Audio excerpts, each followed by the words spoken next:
Chapter 59. For 11 years, I had not seen Joe nor Biddy with my bodily eyes, though they had both been often before my fancy in the East, when, upon an evening in December, an hour or two after dark, I laid my hand softly on the latch of the old kitchen door. I touched it so softly that I was not heard, and looked in unseen.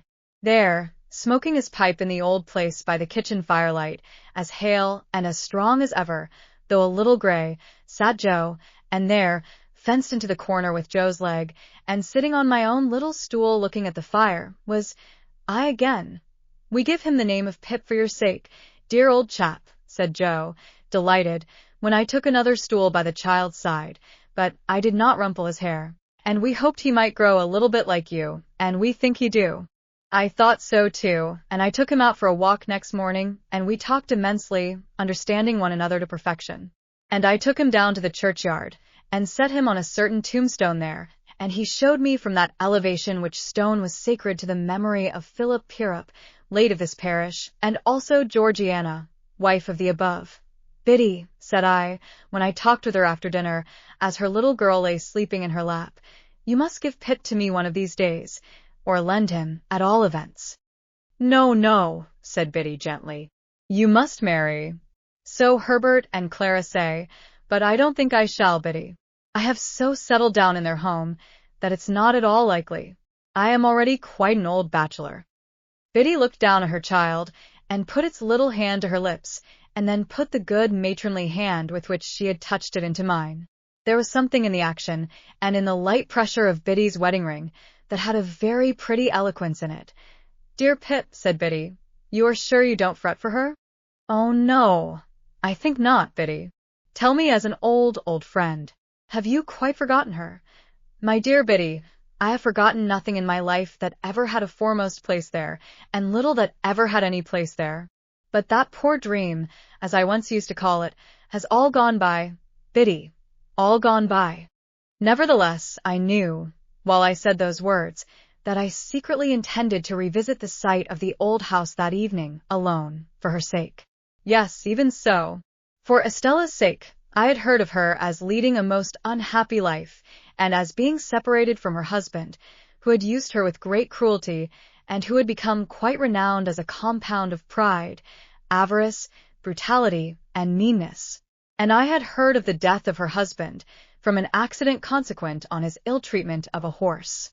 This release had befallen her some 2 years before. For anything I knew, she was married again. The early dinner hour at Joe's left me abundance of time, without hurrying my talk with Biddy, to walk over to the old spot before dark.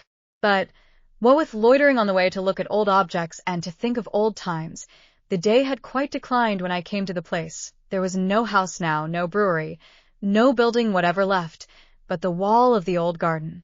The cleared space had been enclosed with a rough fence, and looking over it, I saw that some of the old ivy had struck root anew, and was growing green on low, quiet mounds of ruin.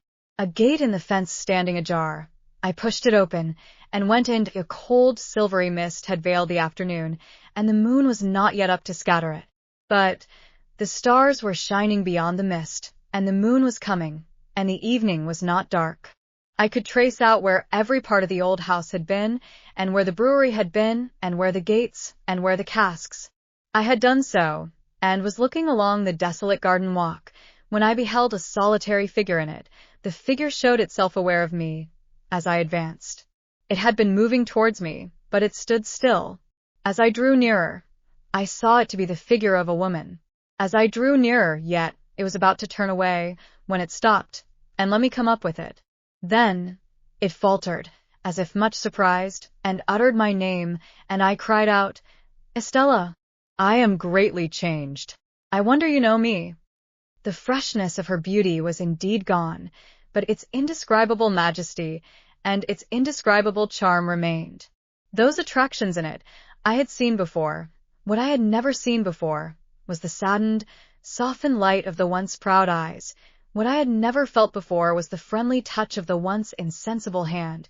We sat down on a bench that was near, and I said, "After so many years, it is strange that we should thus meet again. Estella, here where our first meeting was. Do you often come back?" "I have never been here since." Nor I. The moon began to rise, and I thought of the placid look at the white ceiling, which had passed away. The moon began to rise, and I thought of the pressure on my hand when I had spoken the last words he had heard on earth. Estella was the next to break the silence that ensued between us. I have very often hoped and intended to come back, but have been prevented by many circumstances. Poor old place. The silvery mist was touched with the first rays of the moonlight, and the same rays touched the tears that dropped from her eyes. Not knowing that I saw them, and setting herself to get the better of them, she said quietly, "Were you wondering, as you walked along, how it came to be left in this condition?" "Yes, Estella. The ground belongs to me. It is the only possession I have not relinquished. Everything else has gone from me, little by little, but I have kept this. It was the subject of the only determined resistance I made in all the wretched years. Is it to be built on? At last it is. I came here to take leave of it before its change." "And you," she said, in a voice of touching interest to a wanderer, "you live abroad still?" "Still. And do well, I am sure? I work pretty hard for a sufficient living, and therefore, yes, I do well." "I have often thought of you," said Estella. "Have you?" "Of late, very often. There was a long, hard time when I kept far from me the remembrance of what I had thrown away when I was quite ignorant of its worth. But since my duty has not been incompatible with the admission of that remembrance, I have given it a place in my heart." "You have always held your place in my heart," I answered, and we were silent again until she spoke. "I little thought," said Estella, "that I should take leave of you in taking leave of this spot. I am very glad to do so." "Glad to part again, Estella? To me, parting is a painful thing. To me, the remembrance of our last parting has been ever mournful and painful." "But you said to me," returned Estella, very earnestly, "God bless you, God forgive you. And if you could say that to me then, you will not hesitate to say that to me now. Now, when suffering has been stronger than all other teaching, and has taught me to understand what your heart used to be. I have been bent and broken, but I hope into a better shape. Be as considerate and good to me as you were, and tell me we are friends." "We are friends," said I, rising and bending over her, as she rose from the bench. "And will continue friends apart," said Estella. I took her hand in mine, and we went out of the ruined place. And, as the morning mists had risen long ago when I first left the forge, so the evening mists were rising now, and in all the broad expanse of tranquil light they showed to me, I saw no shadow of another parting from her. Thank you for joining us on the poignant and eventful journey of great expectations. We hope you were captivated by the twists of fate, love, and redemption in Charles Dickens' classic. Stay tuned for more literary adventures. Thank you for listening.